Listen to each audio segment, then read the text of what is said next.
terceira aula do nosso curso aqui no Brasil Paralelo. E depois de termos explicado na primeira aula o conceito de como eu vejo hoje o papel da escola na sociedade, e como, enfim, trabalhar a formação de pais, de professores, funcionários e alunos, buscando os mesmos valores, as mesmas virtudes.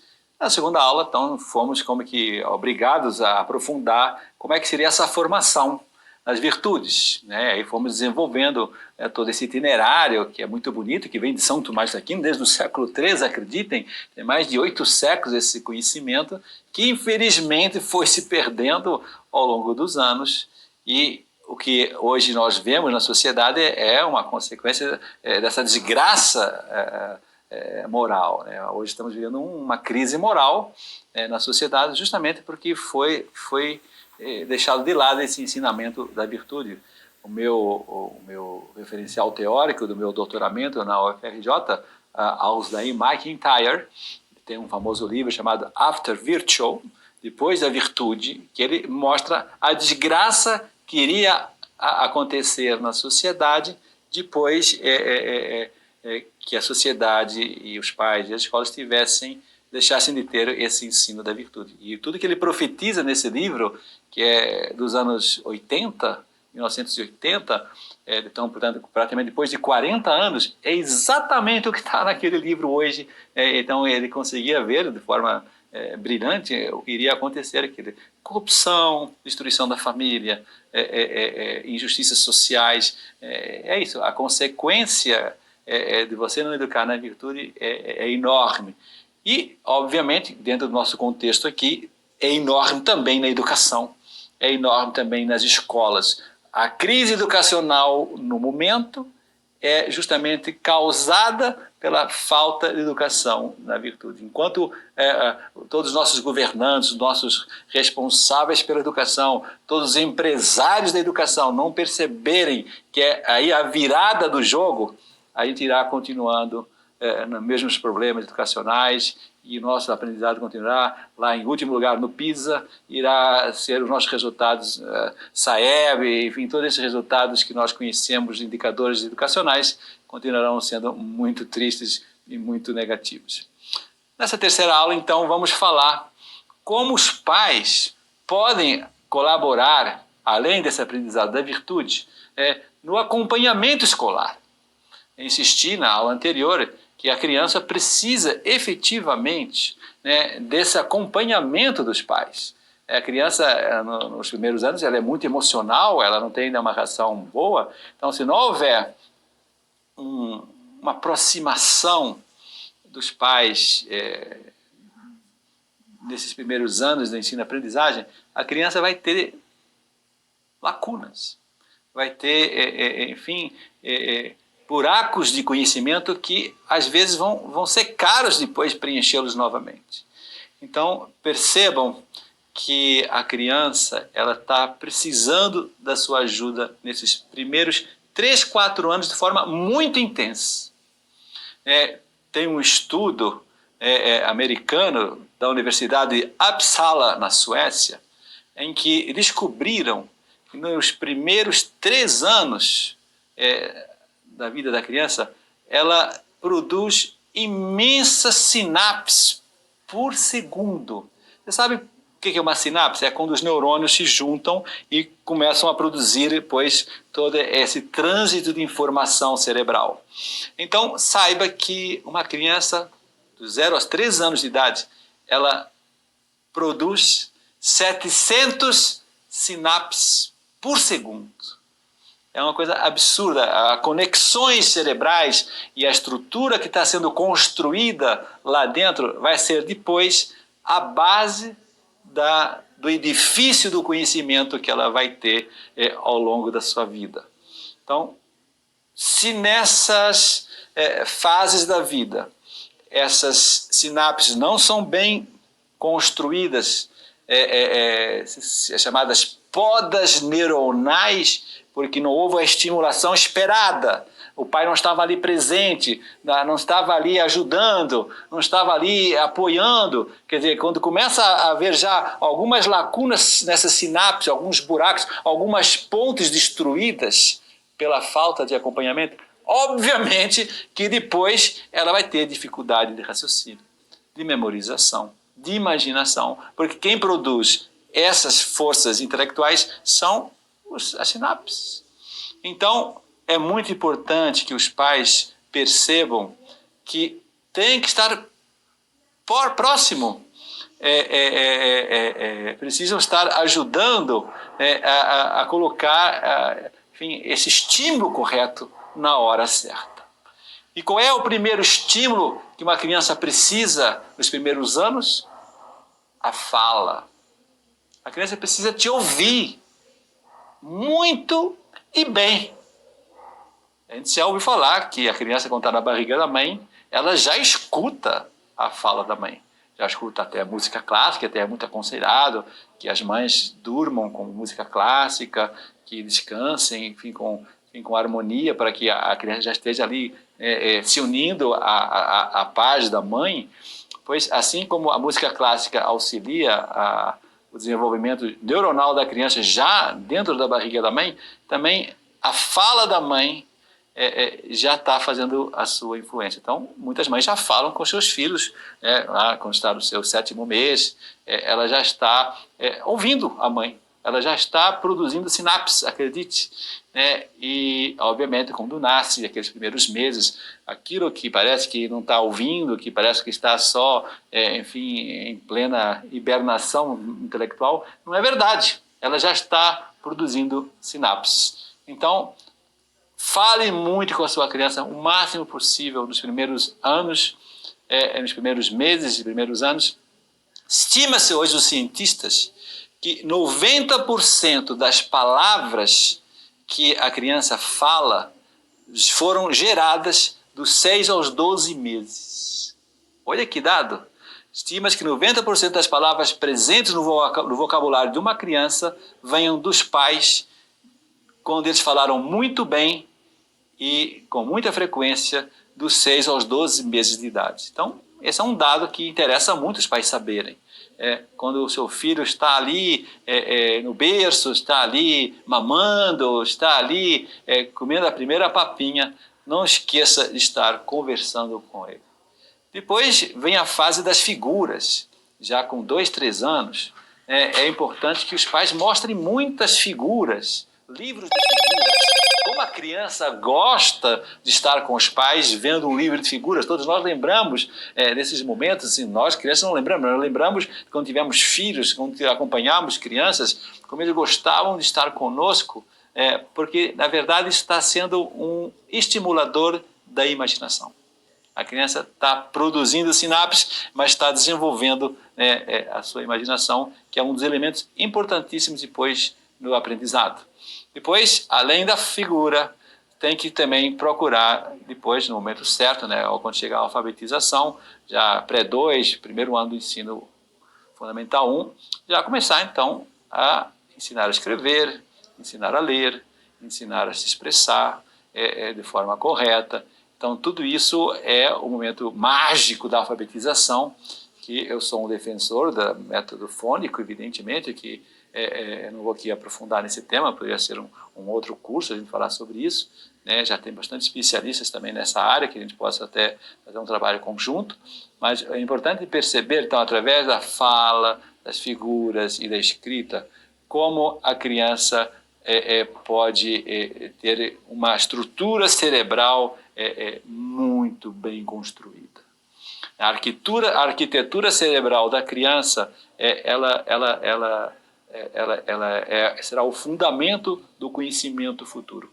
Como nós percebemos hoje, eu que dou aula no Fundamental 1, eu dou aula para crianças de 6 anos, como nós percebemos logo nos primeiros dias de aula, aquelas crianças que foram bem estruturadas na educação infantil e aquelas que estão já com algumas lacunas graves, que há que fazer depois um trabalho em paralelo de recuperação e enfim, de intensificar algumas lacunas, desde motricidade fina, de pegar no lápis, que isso também tem a ver com a base cerebral neuromotora. Lembre disso, 0 a 2 anos é a fase neuromotora. Quando as crianças não foram bem educadas nessa fase, né, e a psicomotricidade foi uma lacuna que foi deixada porque não teve um bom professor de educação física, isso vai trazer depois, acredite, com 6 anos, uma imensa dificuldade de aprendizagem. As pessoas não captaram ainda que todo esse movimento corporal, de corrida, de rastejar, esse movimento de agarrar uma corda, de subir numa árvore, isso tem a ver com a estrutura cerebral que vai lhe ajudar depois no raciocínio lógico. Então, é importante, concluindo esse primeiro momento, que os pais falem corretamente com os filhos, que se sintam responsáveis em não falar erradamente. Nunca fale, vai lá para nós buscar.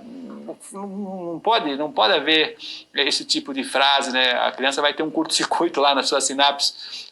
E depois que os pais, nesses primeiros meses, saibam dedicar muito tempo, né, a fazer um jogo de figuras, abrir um livro, mostrar que isso aqui é o rio, que isso aqui é o elefante, que isso aqui é o céu. Ela já está formando as primeiras imagens que irá depois facilitar na hora que for alfabetizada, né? Ele vai trazer esses sons com essas imagens e vão conseguir começar a formar os primeiros conceitos e depois será muito mais fácil produzir a escrita, a execução alfabética. Aprendam também a dedicar um pouco de tempo a narrar histórias. Quando você narra uma história dessas tradicionais, da Cinderela, do Lobo Mau, dos pastorzinhos, dos Três Porquinhos, perdão. Enfim, essas histórias que nós lembramos com saudades, né? Isso tudo está facilitando essa construção cerebral da criança.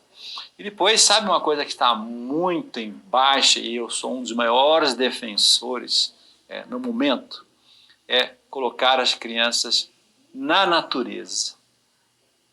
Ela está programada, na sua natureza humana, para se encantar com as folhas, com os insetos, com as areias, com o mar, com a chuva.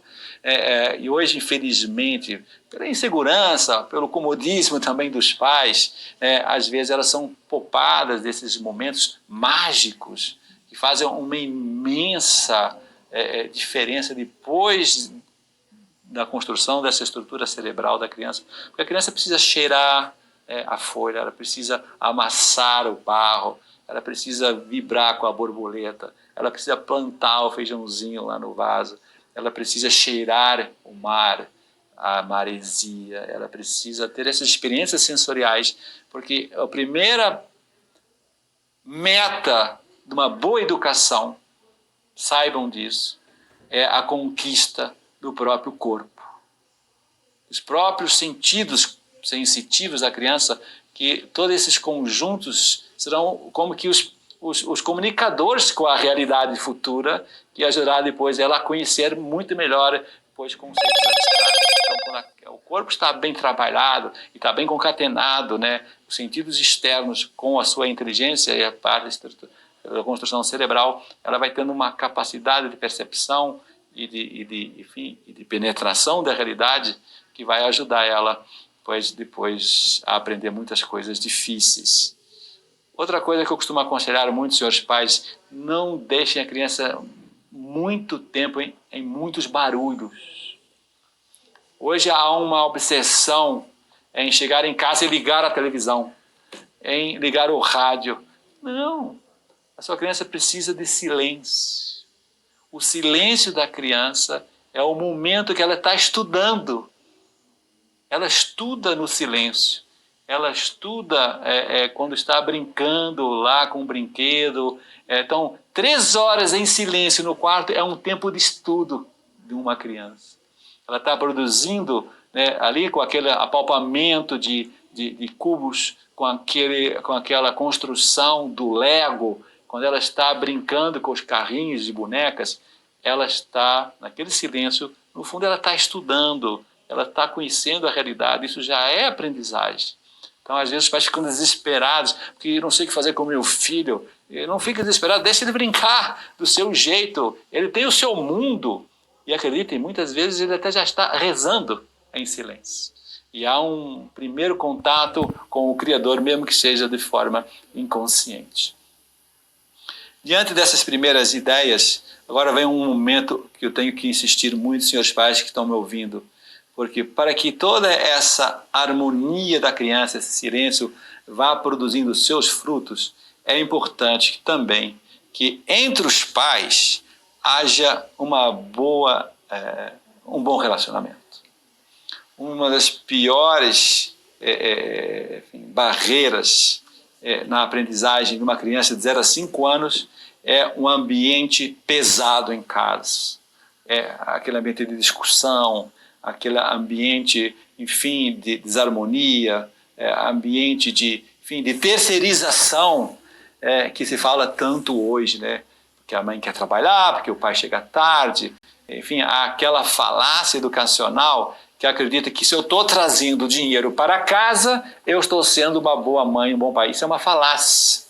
A criança o que quer é a sua presença e não o seu presente. Então, obviamente, você tem que saber, de forma, harmônica, de forma prudente, evidentemente. Às vezes as dificuldades econômicas são grandes e às vezes, de fato, a mãe tem que trabalhar, o pai tem que trabalhar. Então, saber estudar e equacionar todos esses elementos para achar o caminho, vamos chamar assim, acessível e possível para que a sua criança não seja descuidada. Porque, olha, eu sempre gosto de falar essa frase, que ela é bem emblemática.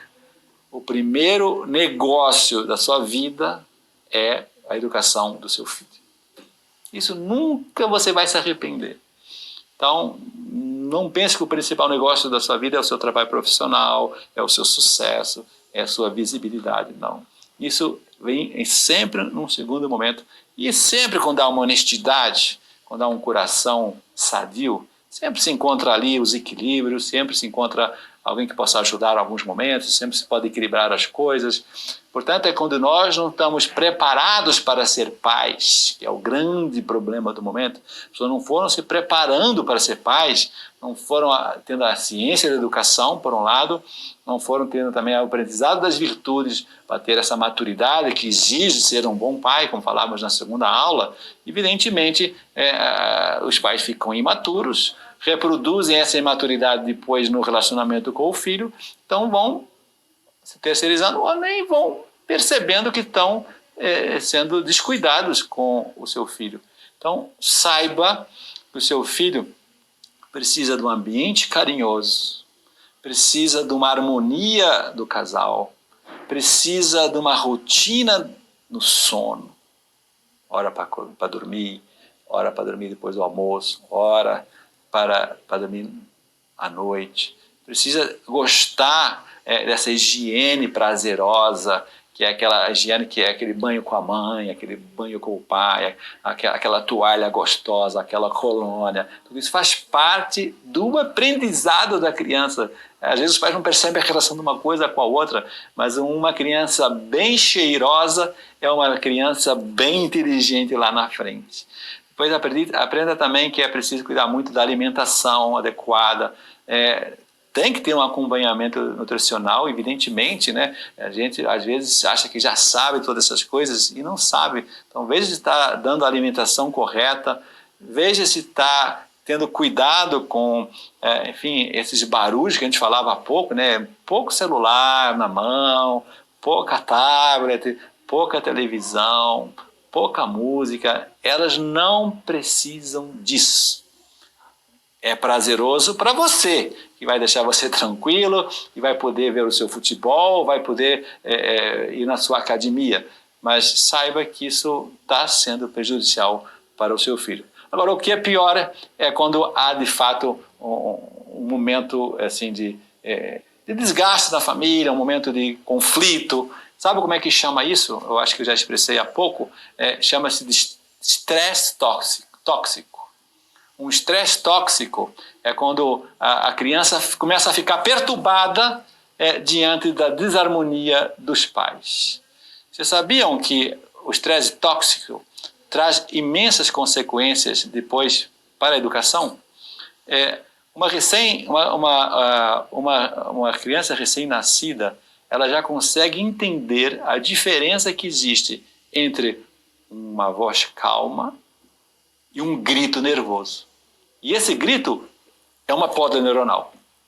Ela fica perturbada, ela não está compreendendo o que está acontecendo. Saiba também que ela precisa muito desse colo, desse cantinho gostoso que você está lá conversando com ela.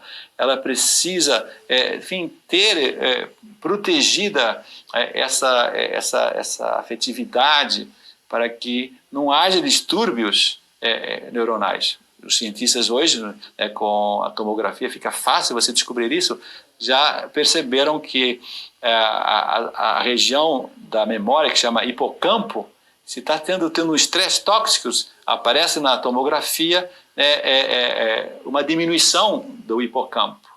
Se está tendo estresse tóxico, o córtex pré-frontal, que é o responsável pelas ações executivas de caminhar, de andar, de pegar nas coisas, ela fica reduzida. Então é aquela criança de fato que fica meio bobinha, que não sabe pegar nas coisas, que tem dificuldade de se locomover, não anda direito, fica torta. Saibam que crianças que têm problemas graves afetivos dentro do ambiente familiar não desenvolvem também a tal da amígdala. A amígdala não é só a da garganta, existe também a amígdala cerebral, que é o responsável pelas emoções da criança. E quando esse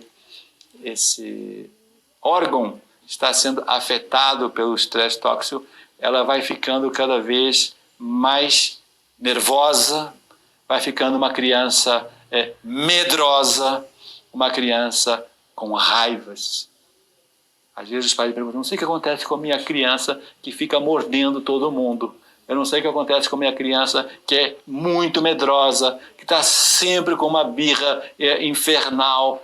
Eu falo, pois olha, será que você não é o responsável por esses desequilíbrios emocionais e que talvez essa amígdala da criança já esteja sendo afetada pelo mau ambiente familiar que você está causando, às vezes de forma inconsciente, às vezes de forma consciente. Então, reparem como o papel dos pais nos primeiros anos da vida da criança é fundamental.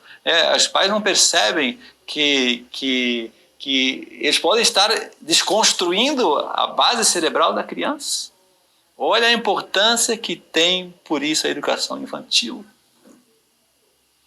Isso é uma descoberta que tem se feito nos últimos anos, evidentemente. Cada vez mais os governos de todo o mundo já perceberam que esses investimentos na educação infantil vai trazer depois retornos sociais lá na frente, na adolescência e no ensino médio, porque são crianças mais equilibradas, mais capacitadas, mais inteligentes. A gente vê isso muito nos países asiáticos, evidentemente. As crianças mais inteligentes de Singapura, do Japão, da China, são crianças que tiveram ali pois, uma imensa proteção nesses anos, e eles fazem de tudo para que as crianças sejam educadas a adorar a escola, a adorar o aprendizado, porque é dali que vai surgir cérebros mais inteligentes.